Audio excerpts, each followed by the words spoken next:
Terima kasih Mas Guntur dan Mas Ryu. Rekan-rekan, dua presentasi singkat tadi sudah memberi kita gambaran tentang perjalanan atau sejarah AIDS 30 tahun terakhir ini dan respon orang terhadapnya. Memang kalangan medis sendiri pun di awal-awal menunjukkan respon yang keliru terhadap penyakit ini, tapi kemudian riset terus dilakukan, telaah terus dijalankan, dan perlahan-lahan pengetahuan kita terhadap penyakit yang sangat mematikan ini berkembang, dan bersama dengan berkembangnya pengetahuan itu, status penyakit ini pun juga berubah dari yang tadinya dianggap benar-benar wabah yang sangat mematikan, perlahan-lahan menjadi statusnya dijinakkan menjadi sama seperti penyakit-penyakit yang lain saja.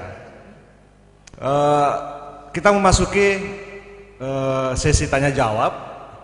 Anda bisa memberi tanggapan atau mungkin menanyakan beberapa hal yang barangkali masih kurang jelas, atau mungkin ingin memberikan bahan lain atau cerita tentang pengalaman bagaimana menghadapi, atau karena di sini ada kawan-kawan dari Our Voice ya yang terlibat, saya dengar terlibat juga dengan mereka yang menderita dan mendapat perlakuan yang agak kurang adil karena adanya sejumlah stigmatisasi yang dilakukan bukan hanya oleh masyarakat yang tidak berpendidikan, tapi juga seperti tadi disinggung oleh Mas Guntur, dilakukan bahkan oleh pejabat publik, oleh seorang menteri dan mantan presiden dari partai Islam yang konstituennya cukup besar. Saya buka kesempatan pertama, saya persilakan siapa yang ingin memberi tanggapan. Wah, kayaknya udah paham AIDS semua nih. Nggak perlu bertanya lagi nih. Nggak mungkin lah ketakutan. Yang belakang ini, oke, Mas Toyo satu. Terus kawan kita di belakang nih, Adi apa Coki yang biasanya menanggapi, suka ribut di Twitter mereka. Sambil menunggu yang lain, Mas Toyo mungkin bisa langsung aja deh Anda bicara.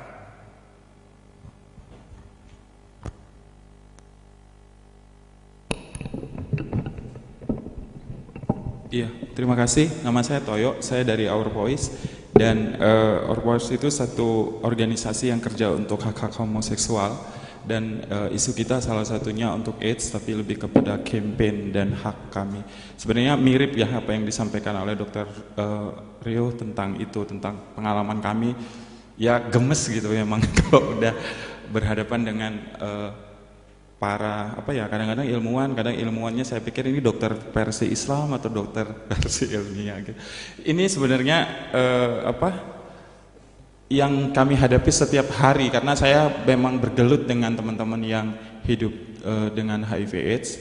Kami mungkin tidak menyebutnya dengan penderita karena biasanya istilah itu juga tidak begitu disukain atau tidak cocok bagi teman-teman karena mereka merasa bahwa kami nggak menderita kok gitu. Ya, terinfeksi misalnya, orang yang terinfeksi pengidap ya. Saya mau nanya soal pertama ini dari pengalaman. Sebenarnya saya harus sebutin misalnya Profesor Dodang Hawari yang saya kadang-kadang oh my god, ini profesor dokter, dia dokter profesor di psikiatri UI ya, dan dia bisa mengeluarkan buku atas nama Universitas Indonesia Fakultas Kedokteran dengan stigma-stigma luar biasa mengerikan tentang homoseksual dan HIV/AIDS. Salah satu kampanye dia yang didukung oleh HTI, yang didukung oleh pastinya dengan PKS.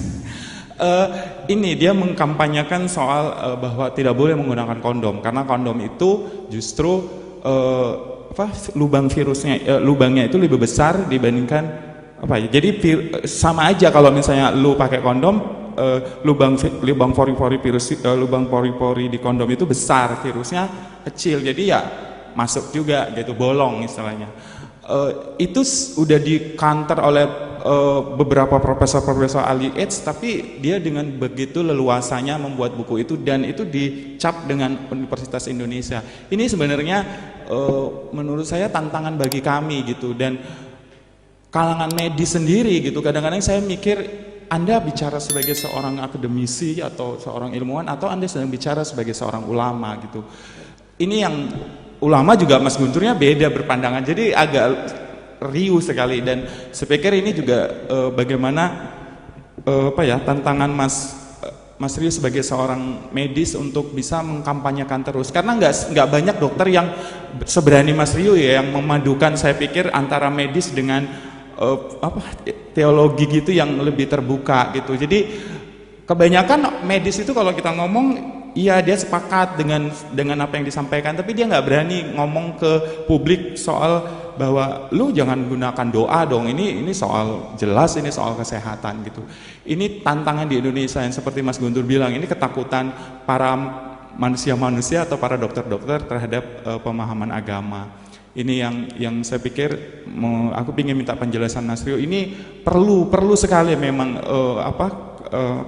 para dokter itu menyampaikan pandangan yang lain. Terus yang kedua untuk Mas Guntur khususnya, sekarang itu Nahdlatul Ulama itu mendapatkan dana program AIDS yang luar biasa besar sekali dari Global Fund. Saya nggak tahu, mungkin hampir 60 miliar. Dananya besar kali, pokoknya besar sekali selama 5 tahun. Bisa dicek di websitenya Global Fund. Dan Global Fund itu memberikan Nahdlatul Ulama itu atas rekomendasi UNAIDS, satu organisasi PBB yang concern untuk AIDS. Dan kami waktu itu dapat tantangan besar dari aktivis AIDS karena dianggap NU tidak begitu tahu tentang AIDS dan mereka ketakutan di stigma. Saya termasuk orang yang mendukung waktu NU dapat. Dan saya selalu mengkanter bahwa ini strategis yang bagus banget justru NU yang mengkampanyekan. Tapi ternyata NU nggak bisa berbuat apa-apa juga gitu. Maksudnya ulamanya ini juga susah banget gitu. Dan waktu saya diskusi beberapa dengan program manajernya, mereka juga kewalahan gitu. Saya nggak tahu juga gimana ya caranya gitu. Saya sepakat dengan Mas Guntur sampaikan bahwa masyarakat masih percaya dengan kiai. Untuk bisa ini sebenarnya saat momen yang pas untuk bisa menyampaikan kepada para ulama. Saya nggak tahu bentuknya seperti apa gitu kepada semua publik soal HIV/AIDS ini, karena memang dokter juga udah membal ya, kalau bukan membal sih, jarang didengar gitu sama para ulama yang mestinya ini menurut saya tanggung jawab NU. Dan saya seringnya bolak-balik kalau ketemu dalam pertemuan AIDS dengan NU selalu mengingatkan bahwa Anda bertugas untuk menyampaikan kepada ulama. Dan NU sekarang harus bekerja dengan pekerja seks, waria dan gay. Ini menarik, tapi mereka ya programnya hanya distribusi kondom, bukan program-program edukasi. Ini juga sebenarnya tantangan bagi kita semua. Terima kasih, itu aja. Assalamualaikum warahmatullahi wabarakatuh.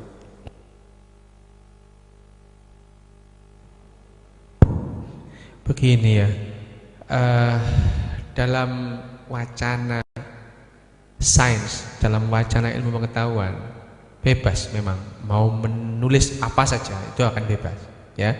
Pendapat seseorang terhadap apa saja itu dalam dunia akademis itu bebas. Orang mengatakan kondom itu tidak efektif, mungkin kondom yang diteliti kondom yang sudah dibocori juga nggak tahu saya. Tapi begini deh, sebetulnya kalau kita kembali ya, memang sampai sekarang pandangan-pandangan atau sikap terhadap sebuah kelompok sosial itu sangat diwarnai oleh banyak hal, termasuk oleh latar belakang budaya, latar belakang keyakinan, latar belakang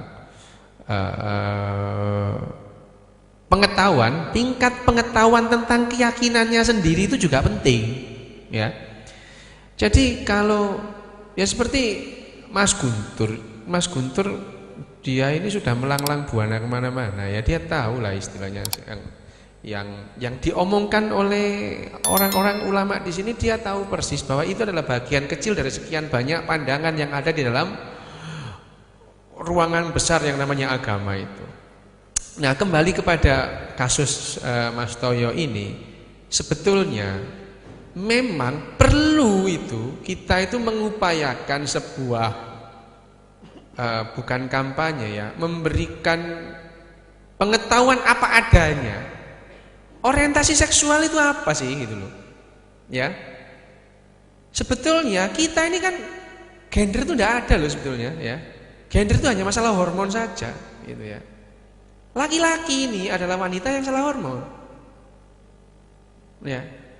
Loh itu beneran itu ya. Laki-laki ini wanita yang salah hormon. Sampai usia 8 minggu kita itu di dalam kandungan itu semua wanita. Ya. Baru kemudian kalau kita ada gen Y laki-laki itu menarik hormon-hormon laki-laki, merendam otak yang sudah terbentuk itu menjadi laki-laki kita. Ya. Tapi rendaman otak dari sel-sel dari hormon-hormon kelaki-lakian ini tidak selalu ekstrim sehingga jadi orang laki-laki yang maco menurut kelaki-lakian, tidak. Gradasinya itu banyak gitu loh ya. Dari perempuan ke laki-laki itu. Jadi gender itu enggak hitam putih, abu-abu. Ya, ada yang abu-abu dekat putih, ada abu-abu dekat hitam, ada abu-abu yang di tengah gitu ya. Jadi sebetulnya, jadi kita itu jangan heran kalau melihat cowok yang kecewek-cewekan jauh lebih banyak daripada yang cewek kecowok-cowokan.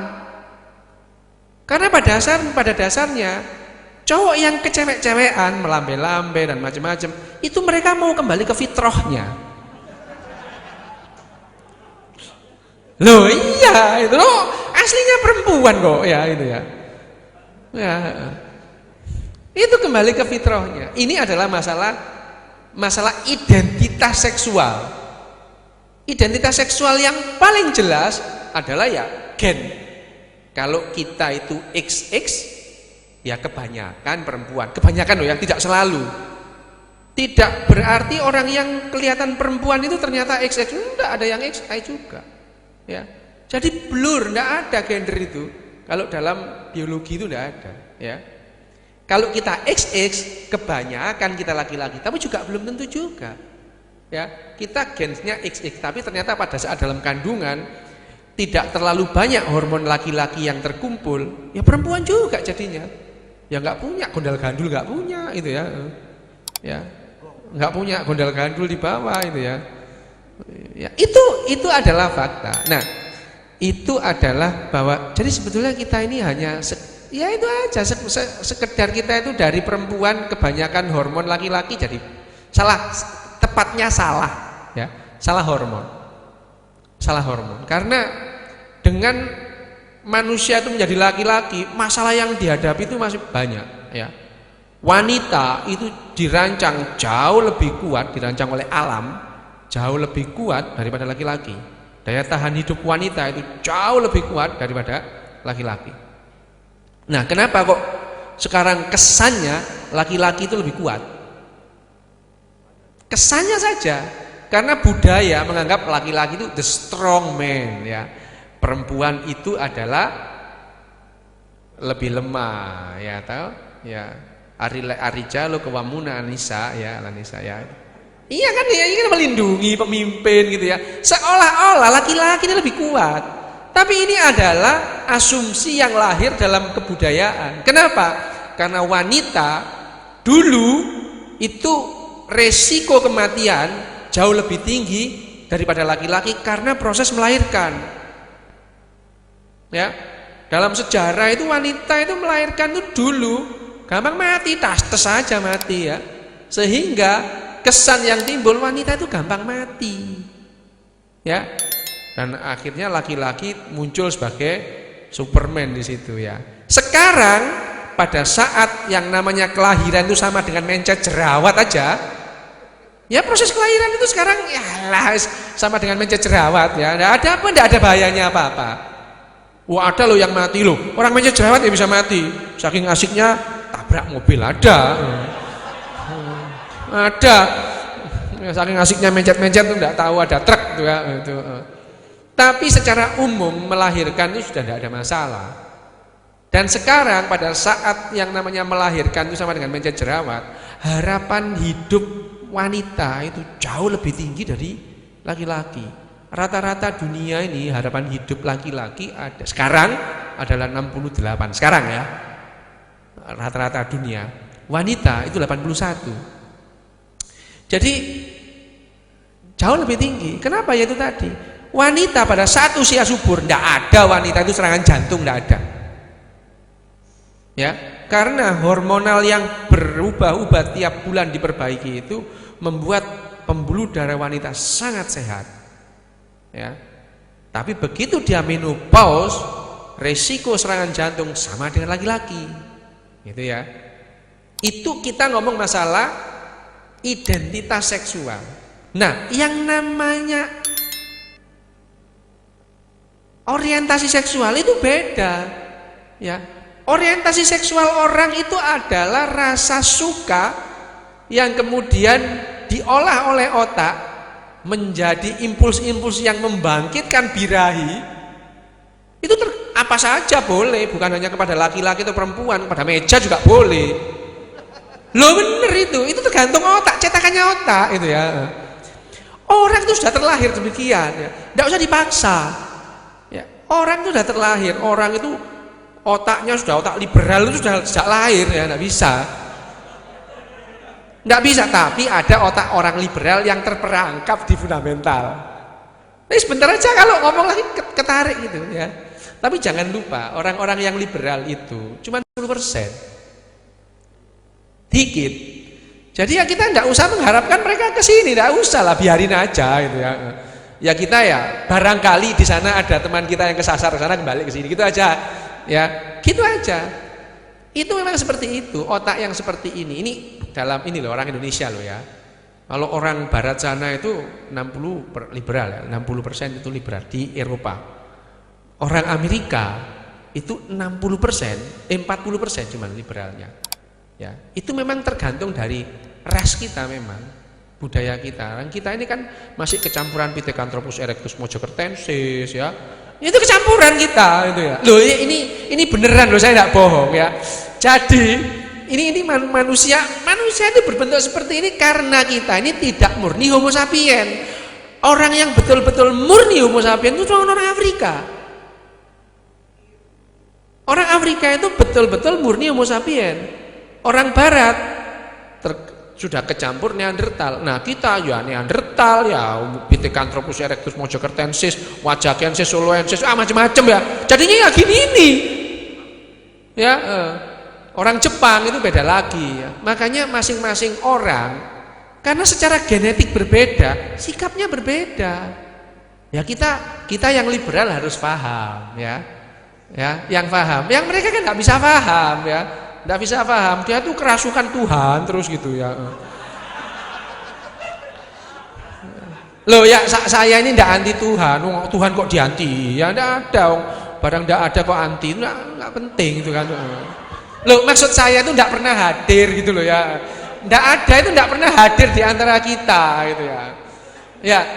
Ya ndak pernah hadir sesuatu yang katanya itu beyond our knowledge and beyond our imagination ya.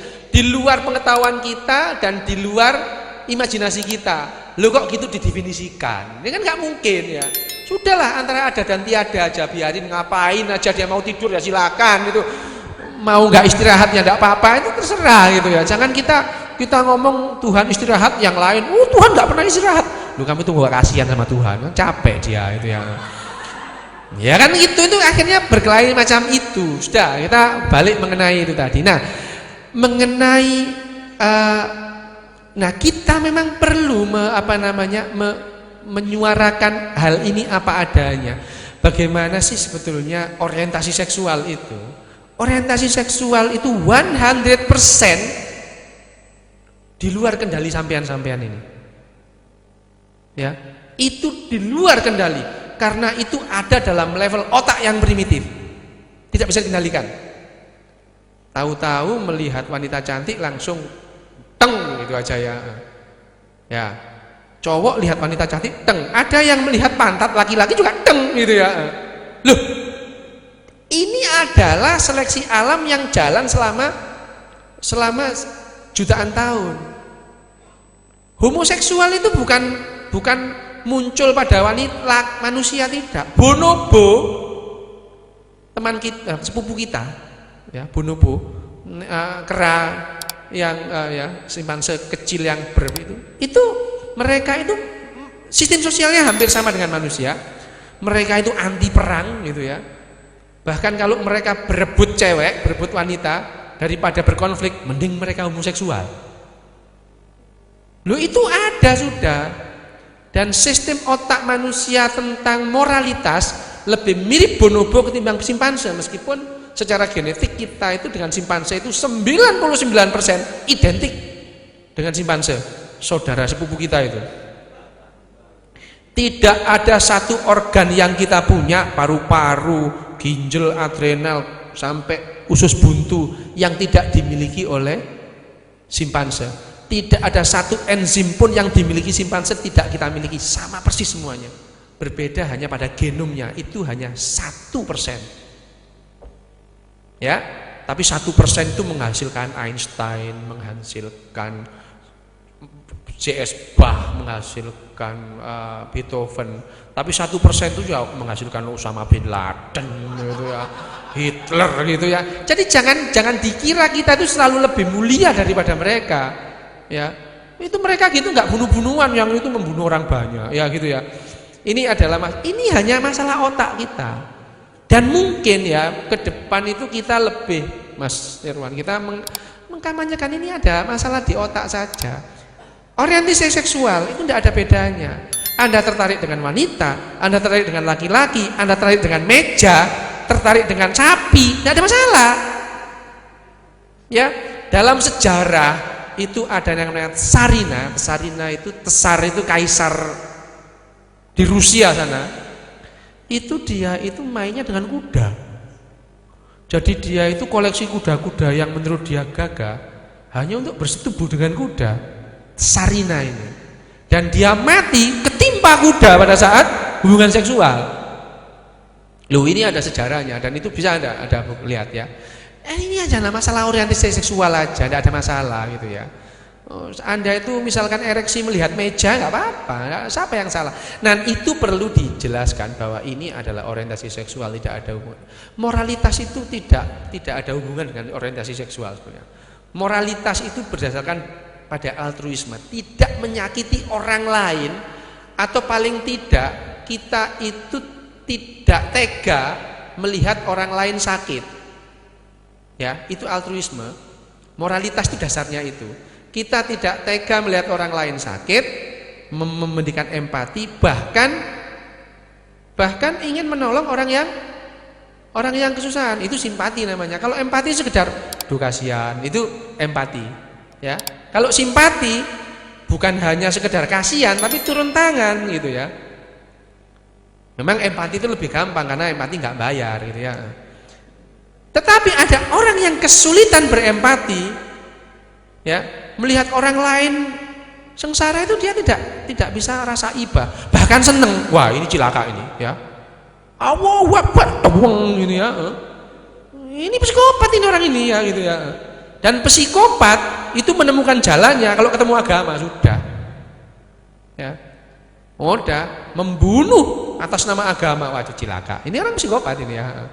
Menyakiti orang tapi dengan justifikasi yang kuat, nah itu. Jadi memang begitu. Jadi jangan menyalahkan, itu tidak salah memang. Yang salah memang otaknya. Orang gitu itu dikerangkeng ya. Terus kemudian otaknya diganti gitu. Karena orang yang seperti itu tidak bisa dinasehati. Jangankan dinasehati, dipukuli ya, nanti keluar penjara gitu lagi. Makanya penjara-penjara yang maksimum security di Amerika sana itu makin lama makin banyak psikopatnya, karena keluar kambuh lagi, balik lagi gitu ya. Yang baru masuk, yang lama masuk lagi. Jadi penjara Sing Sing, Alcatraz itu isinya orang psikopat semua. Karena itu penjahat kambuhan semua. Ya, 10% orang di Amerika adalah psikopat. Kayaknya di sini 90% deh. Terima kasih gitu Mas. Terima kasih Mas. Aku jawab apa ya? Apa tadi ya? Oh NU ya, iya soal NU global fund. Yang aku tahu itu misalnya kayak siapa itu IPPNU bikin seminar tentang HIV/AIDS itu ada itu. Tapi soal apa ya kejelasannya dan apa prakteknya aku juga nggak begitu tahu ya, begitu tahu. Tapi memang ini persoalan juga di NU itu, apalagi NU Jawa Timur. NU Jawa Timur itu sekarang adalah pihak yang paling keras agar Doli itu ditutup. Itu luar biasa, itu jahatnya. Sepanjang sebelum ini kan tidak pernah kita dengar misalnya kayak Doli diganggu. Kemudian juga ya karena lokalisasi ya tapi nggak tahu Pak Kiai itu nggak pernah berpikir ketika lokalisasi itu ditutup kemudian juga akan menambah kesulitan kan. Sulitan karena ya semakin menyebar dan juga maksudnya ya tidak ada data, kemudian tidak ada padahal kayak semacam ada fatwa dari, bukan fatwa, pendapat dari Kiai Sahal Mahfud ya Rais Am NU itu bahwa lokalisasi itu didukung dibenarkan ya untuk dalam masalah sosial gitu, bukan masalah fikih. Nah, ini yang menjadi persoalan kita memang adalah lembaga-lembaga keagamaan yang tidak mau mendengar ya, tidak mendengar dan selalu merasa benar, dan ya apa yang mereka ketahui dari agama itu adalah hal yang paling benar. Ini persoalan umum ya, penyakit yang ada dari lembaga-lembaga keagamaan saat ini ya, khususnya yang memang yang bersaing untuk ya mencari katakanlah berebut pengaruh di tengah masyarakat. Padahal kalau kita kembali misalnya kepada sejarah Islam, apa sih kalau ini sekedar refleksi dari saya. Apa sih ajaran yang Islam itu? Menurut saya kebaikan yang sebelumnya Islam itu ada, ya itu tetap di Islam tetap ada. Jadi tidak ada yang istilahnya itu ada kebaikan versi baru dari Islam. Karena ada hadis Nabi mengatakan khairukum fil jahiliyah khairukum fil Islam. Engkau yang terbaik saat zaman jahiliyah atau pra-Islam, maka akan menjadi orang yang terbaik dalam Islam. Jadi ini menunjukkan bahwa tidak ada kontradiksi sebenarnya antara yang disebut dengan fase pra-Islam dengan Islam. Kalau dikatakan misalnya jahiliyah adalah zaman kegelapan, semua anak perempuan itu dikubur, kalau gitu Nabi Muhammad tuh nggak ada, atau dia lahir dari sapi, bukan dari seorang ibu. Ya misalnya gitu kan.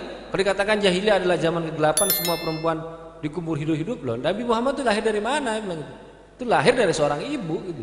Itu untuk menunjukkan bahwa tidak semua pemahaman atau citra jahiliyah itu identik dengan kegelapan dan kebodohan. Nah, ini yang saya kira fungsi agama yang mau mendengar, dan kalau awal-awalnya kan agama dia hanya mendukung atau memberikan penguatan terhadap apa kebaikan yang sudah ditemukan sebelumnya pada era-era sebelumnya. Nah, ini yang sekarang mungkin hilang dari kita dengan mengatakan bahwa ada perspektif tersendiri atau perspektif baru dari agama. Maksudnya ini nggak benar maksudnya.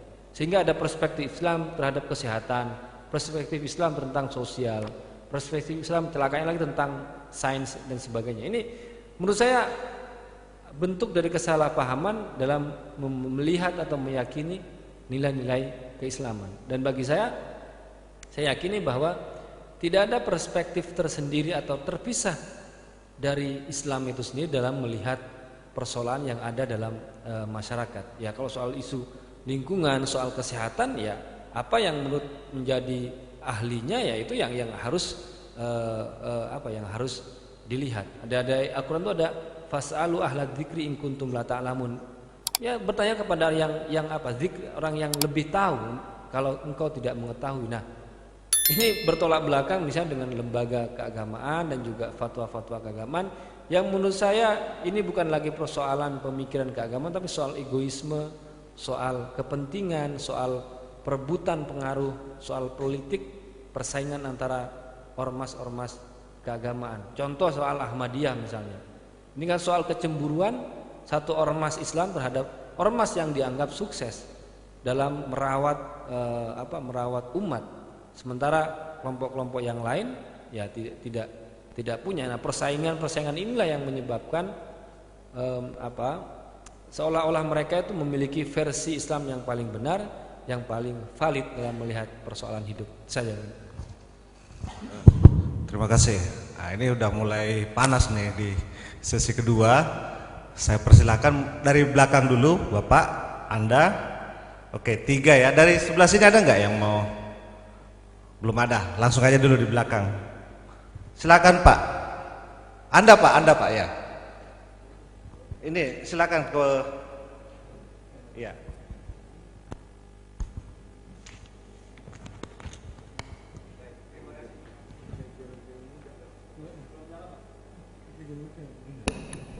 Baik, terima kasih. Pertama untuk Dr. Ryu, apakah hewan juga di dalam hewan, apakah ada juga virus HIV ini?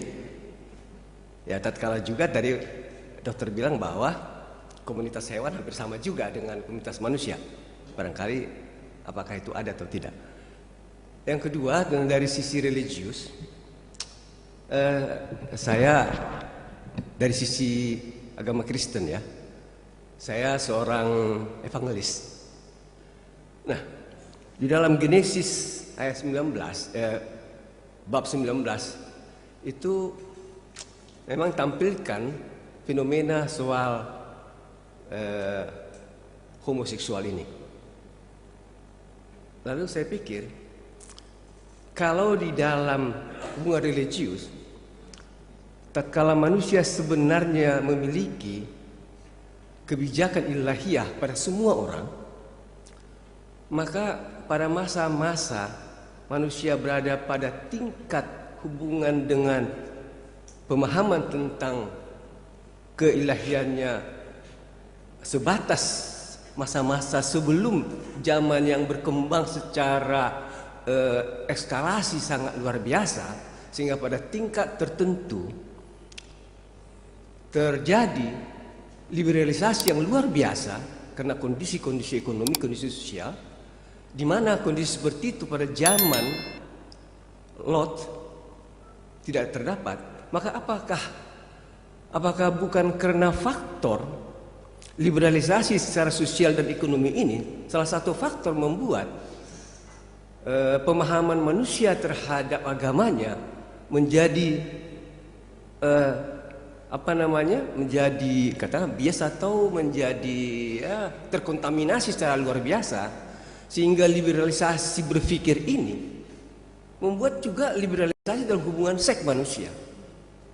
Tatkala orang masih terbatas melakukan homoseksual atau bahkan dirasakan sebagai suatu hal yang salah dari sisi imannya, tapi ketika zaman liberalisasi seperti ini, tatkala juga hubungan seks sudah menjadi komoditi, bukan lagi bahagian naluri manusia yang diberikan oleh Allah, maka saya kira faktor yang membuat menyebarnya HIV ini tidak lepas dari soal tatkala kapitalisme secara luar biasa merombak pikiran manusia menjadi liberal, dan termasuk juga dalam hubungan-hubungan antar seks antar seseorang. Nah, kalau begitu, untuk mengatasi hal itu, selain daripada proses pengobatan dan pencegahan penyakit, saya kira salah satu jalannya ialah mesti kembali orang kepada keyakinan agamanya bahwa yang ini dilarang oleh Tuhan. Saya pikir tanpa itu tidak akan selesai masalah HIV ini. Terima kasih.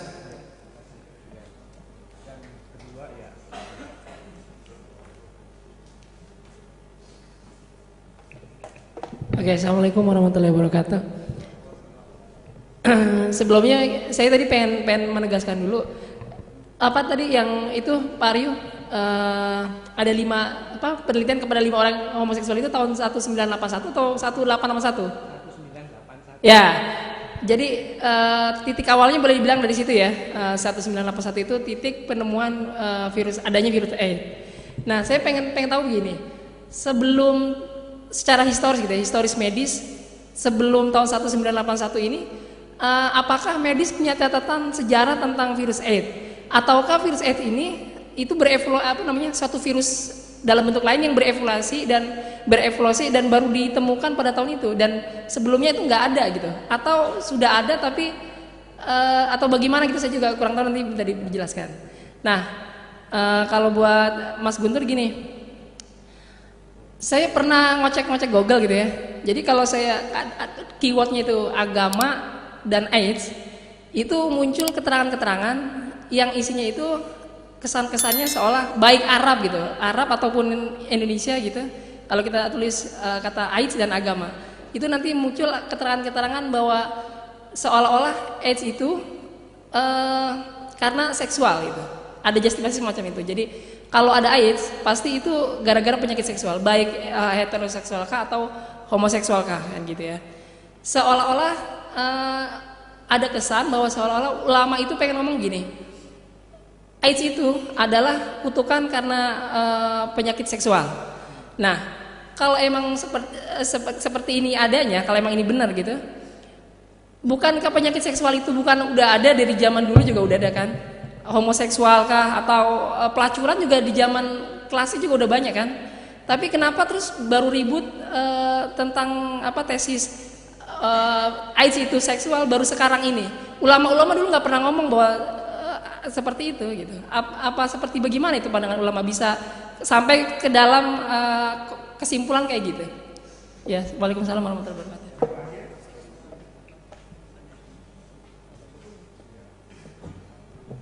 Selamat malam, nama saya Ahmad Sidik. Saya mau tanya tadi dari Dr. Ryu mengenai penularan penyakit AIDS yang paling banyak justru ditularkan oleh heteroseksual. Nah, ini maksudnya ditularkan yang heteroseksual ini apakah melalui cara berganti-ganti pasangan atau satu pasangan saja itu juga bisa kemudian menularkan AIDS gitu.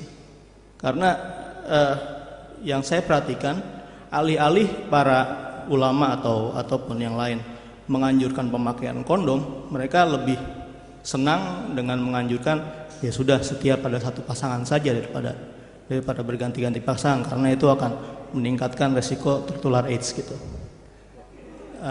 Itu yang pertama. Yang kedua mungkin terkait dengan dua penanya sebelum. Jadi sebenarnya AIDS ini tuh timbulnya dari apa gitu? Karena yang kita bahas ini kan sebenarnya kan cara penularannya, yaitu ya tadi yang awalnya ditemukan oleh dari homoseksual kemudian berkembang dan ini yang mungkin disalah persepsikan oleh ulama dan tokoh-tokoh agama ini sebagai penyebab gitu. Sebenarnya itu yang mungkin perlu dijelaskan gitu ya. Terima kasih. Wah, ini apakah AIDS apakah HIV itu ada di dalam hewan? Namanya juga HIV, human immunodeficiency virus. Ya, memang ini ada pada manusia, namanya human ya. Human ini adalah Homo sapiens, satu famili dengan hominid yang lain, termasuk kera-kera besar. Tapi spesies kita berbeda dengan spesies yang lain. Kalau seandainya ada manusia menyetubui simpanse dan simpanse itu kemasukan spermanya laki-laki manusia, hormon virus HIV ini tidak akan berdampak kepada dia karena berlainan spesies dan responnya juga berbeda. Ya. Tapi apakah ada kuman semacam ini di dalam binatang? Ada binatang lain selain manusia. Ada ya, ada hewan-hewan yang tertular penyakit-penyakit imunokompromis ini kemudian dia mati. Tetapi karena hewan itu tidak mempunyai kemampuan untuk menangkal, hewan-hewan yang rentan terhadap virus gini sudah punah sudah. Sementara manusia ini mempunyai kemampuan besar untuk melawan hal-hal yang sakit. Ada penyakit dicari obatnya sama dia. Sehingga manusia dalam sejarah hewan, manusia ini adalah hewan yang paling banyak populasinya sepanjang sejarah, melebihi dinosaurus. Kita kalah sama serangga aja. Ya, jumlahnya. Ini adalah manusia. Jadi kalau pertanyaannya apakah hewan ada? Ada. Bahkan diduga, ini sambil menjawabnya, diduga virus HIV ini adalah mutasi dari virus-virus yang ada pada kera-kera besar. Karena ada satu suku di Afrika yang 100% suku itu mengidap HIV. Sejak kapan kita tidak tahu. Dan mereka, alhamdulillah mereka itu monogami semua. Monogami. tidak pernah berganti-ganti pasangan. Budaya mereka budaya monogami, budaya setia terhadap pasangannya. Tapi 100% suku itu menderita atau mengidap, kalau menderita tidak boleh tadi ya, mengidap HIV, dan mereka memang mati muda. Mati muda umur 40. Sama lah, dulu kita juga umur 50 tahun dianggap terlalu tua ya. Tapi makin lama manusia itu makin bagus kesehatannya, sehingga makin lama usia harapan hidup manusia itu makin tinggi. Jangan percaya kalau ada peradaban manusia yang umurnya 1000 tahun, bohong, tidak ada. Tidak ada satu bukti arkeologis pun yang menentukan ada peradaban dulu manusia yang usianya di atas 100 tahun, tidak ada. Bahkan catatan-catatan papirus Mesir 4.500 tahun yang lalu, yang namanya royal family, keluarga kerajaan, itu usianya lebih tua daripada rakyat jelata. Tetapi raja-raja Mesir pun usianya 42 tahun, 30 mati. Bahkan Tutankhamun itu 18 mati. Rakyat jelata apalagi ya gitu ya. Jadi kalau ada nabi umurnya 90, 50 tahun, 950 tahun, bohong lah itu. Jangan percaya itu ya. Nah kalau itu disebutkan loh jelas-jelas dalam kitab suci 950. 950 itu minggu apa bulan apa tahun gitu ya. Ya itu salah satunya. Kalau kemudian kita itu memegang agama sebagai benteng terhadap pertahanan terhadap air, pertanyaannya agama apa dulu? Ya, setiap orang berhak beragama, berhak meyakini agamanya. Ya, lah ada dua hal dalam agama. Ada agama yang berdasarkan altruisme, ada agama yang berdasarkan religiositas. Berbeda. Agama-agama yang berdasarkan altruisme seperti agamanya orang Jepang, agamanya orang Thailand dan Indochina menganggap bahwa hubungan seksual melayani siapapun adalah bagian dari dharma. Ayo, bagaimana? Dia berpegang pada agamanya, tapi dia melayani, wanita ini melayani laki-laki lain adalah bagian dari dharmanya. Tidak apa-apa. Di Thailand dia melayani laki-laki, itu dharma, tidak dosa. Tidak kenal pahala mereka. Ya, itu bedanya altruisme dengan religiositas. Orang yang altruis tidak akan religius, orang yang religius tidak akan altruis. Altruis itu melakukan sesuatu tanpa minta apa-apa, bahkan pahala nggak pingin dia. Altruis. Dan agama-agama yang berdasarkan altruis itu agama Buddha, itu altruis. Dia nggak punya konsep pahala, itu tidak ada. Konsep pahala itu agama-agama yang menyebut dirinya agama langit itu. Ada pahala. Mau ikhlas tak demi ridho Allah, ya itu tidak ikhlas sama aja. Mengharapkan sesuatu ya. Jadi ini agama yang berdasarkan religiositas. Saya tidak menjudgment satu, saya hanya membandingkan. Ini ada agama yang berdasarkan religiositas, ada agama yang berdasarkan altruisme. Nah, agama-agama orang Jepang, orang Indochina itu adalah mereka berdasarkan altruisme. Mereka tidak kenal konsep pahala nanti kalau mati apa, tidak penting mereka. Ya. Sementara ada agama yang berdasarkan religiositas itu mengharapkan pahala itu. Bahkan membunuh orang lain kalau dimingi pahala dilakukan juga. Ya, dan sebetulnya altruisme itu lebih modern ketimbang religiositas. Religiositas konsep tentang pahala itu tikus sudah kenal konsep pahala, tapi konsep moralitas, konsep altruis itu baru kera-kera besar ya, bonobo, simpanse, orangutan itu kenal tentang altruisme. Jadi kalau kita memegang kepada agama bahwa kita setia pada pasangan, nah itu sudah terbantahkan tuh ada satu suku yang semuanya kena itu setia pada pasangannya mereka. Patah sudah. Ya. Dan lagi heteroseksual itu lebih banyak dan yang penting itu adalah satu pasangan. Kalau meskipun saya setia pada pasangan saya, kalau saya ketularan dan saya diem aja, tertular loh istri saya, anak saya. Ya. Oke lah agama sebagai benteng oke, tapi kalau itu sebagai jalan keluar Saya kok keberatan, jalan masuk aja deh itu, ya nggak apa-apa, bukan jalan keluar. Apakah ada catatan tentang ayat sebelum 81? Tidak ada. Ya, kebetulan waktu itu muncul di Amerika. Seandainya muncul di katakanlah di mana di Kalimantan Selatan, ya paling itu itu santet, itu wabah itu ya. Karena nggak neliti gitu loh ya. Di sini itu orang mendadak mati, kesantet, padahal stroke gitu ya. Ya itu bibirnya menceng, tapuk setan gitu ya, padahal itu ya inilah yang begini-begini ini yang membuat manusia itu cepat mati gitu ya.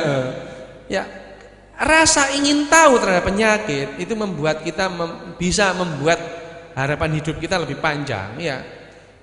Oke, agama itu saya rasa dalam hal-hal tertentu itu ada baiknya membuat kita tenang.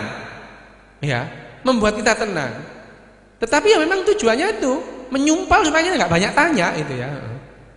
Ya, sudah sakit, enggak punya uang untuk berobat, wis pasrah aja gitu ya. Pasrah, udah memang itu Tuhan memberikan yang terbaik gitu ya. Tuhan tidak memberikan apa yang kamu minta, tapi Tuhan memberikan apa yang kamu butuhkan. Gombal banget ya itu ya. Ini ya itu saja. Tuhan tidak menjanjikan pelayaran yang indah, tapi menjanjikan dermaga atau pelabuhan yang indah. Gombal lagi gitu ya. Pokoknya kita tuh diiming-iming tok nanti di sana. Belum tentu di sana tuh nanti kalau mati ternyata nggak ada apa-apa, baru tahu. Nggak ada orang yang kesana terus balik lagi kan nggak ada. Saya tidak menafikan bahwa orang itu punya spiritualitas. Oke, itu bagus, sehat untuk dirinya sendiri, bukan untuk orang lain.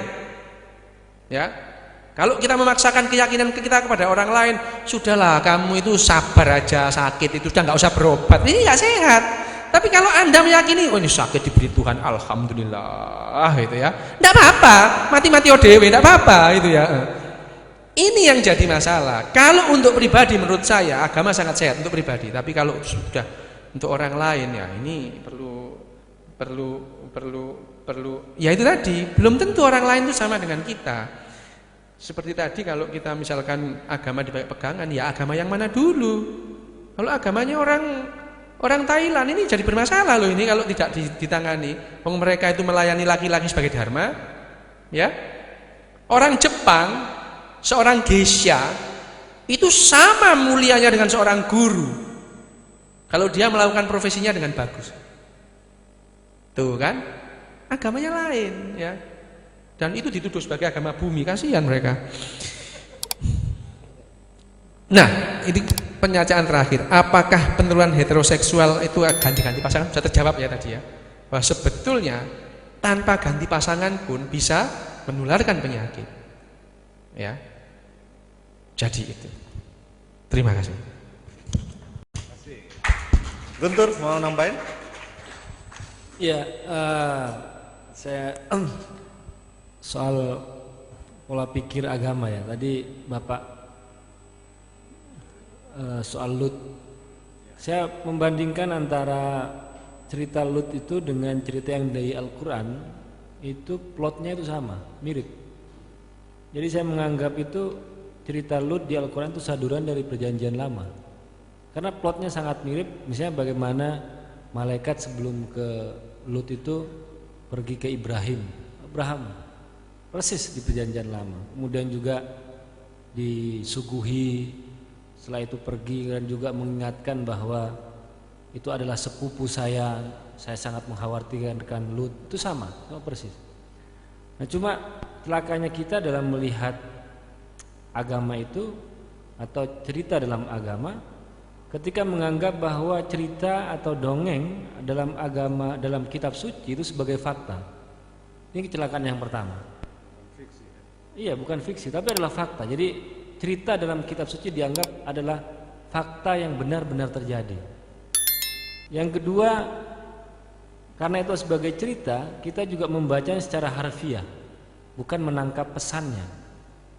Jadi ini yang selalu menurut saya kesalahan, kekeliruan lah, yang juga tidak hanya dalam kalangan Islam, saya kira juga di agama yang lain.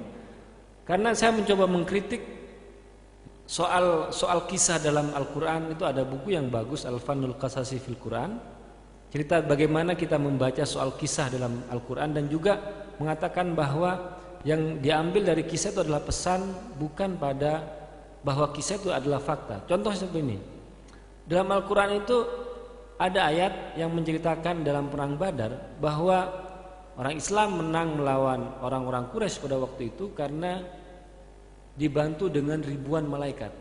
Jadi orang Quraisy itu ada 1000 orang, kemudian orang Islam itu ada 300 orang dan menang. Kenapa dalam Al-Quran kan Yumidduhum bi alfin minal malaikat, atau gimana ayatnya seperti itu. Pokoknya dibantu dengan ribuan malaikat.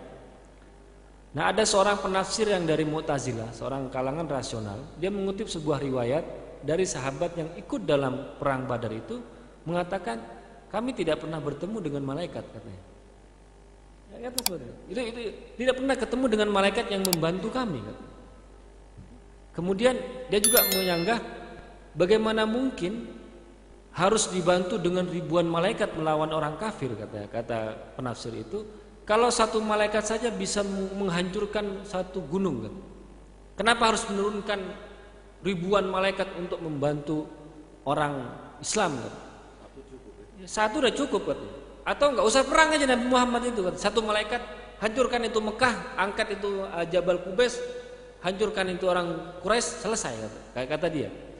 Jadi ini kata, dan salah satu yang bisa diambil itu adalah cerita yang dikisahkan oleh Al-Quran ketika Al-Quran itu turun. Bagaimana ada bumbu-bumbu dipakai malaikat dan sebagainya, padahal itu tidak ada. Bagaimana Al-Quran menceritakan kisah yang ribuan tahun sebelumnya. Ini secara pelayanan nasional kita bisa melihat bagaimana bahwa yang diambil sebenarnya dalam kisah-kisah Al-Quran itu bukan ia adalah fakta atau bagaimana kita membaca secara harfiah, tapi pesan, misalnya. Pesan yang diambil dari kisah-kisah itu. Kemudian juga dalam cerita Lut misalnya yang ada dalam Al-Quran, kenapa yang selalu yang difokuskan adalah kutipan atatuna rijala syahwatan min dunin nisa, bahwa mereka itu mendatangi laki-laki dengan gairah seperti mereka mendatangi perempuan. Itu kan kutipan Al-Quran. Tetapi tidak ada misalnya dalam kutipan, dan juga sebenarnya ada dalam ayat itu juga, bahwa kaum Lut itu adalah penyamun, qad utorik, yang suka menyamun, yang suka mengganggu. Kemudian juga bagaimana mereka mempermalukan tamu misalnya. Orang kebiasaan di orang Arab itu, ya, dan juga di Timur Tengah, kalau orang bertamu dengan baik-baik ke tuan rumah, maka tamu itu adalah menjadi tanggungan tuan rumah.